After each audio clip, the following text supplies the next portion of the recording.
aamulla ei ehtinyt, niin mä teen nyt kun lapset nukkuu EMOM-tyylillä, joka tarkoittaa every minute on the minute. Eli aina kun minuutti alkaa, niin mä alan tekee 15 yhdellä puolella. Sitten kun mä oon tehnyt ne 15, niin loput sekunnit, mitä jää siitä minuutista jäljelle, mä pidän taukoa. Ja sitten kun alkaa toinen minuutti, niin mä aloitan tekemään toisella puolella 15. Eli esimerkiksi mä teen oikealla puolella 15 ja siihen menee 30 sekuntia. Niin viimeiset 30 sekuntia siitä samasta minuutista on taukoa. Ja sitten kun alkaa se toinen minuutti, niin mä alan tekemään toisella puolella.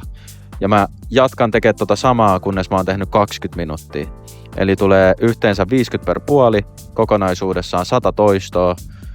Ja tätä varten mulla on itse ladattu appi, johon mä voin laittaa ajastimen 20 minuuttia ja tehdä sen niin, että joka ikinen minuutti, alkava minuutti, mulla kuuluu kellon ääni. Ding, ding, ding. Ja sit mä alan tekemään, niin ei tarvi koko ajan tuijotella kelloa.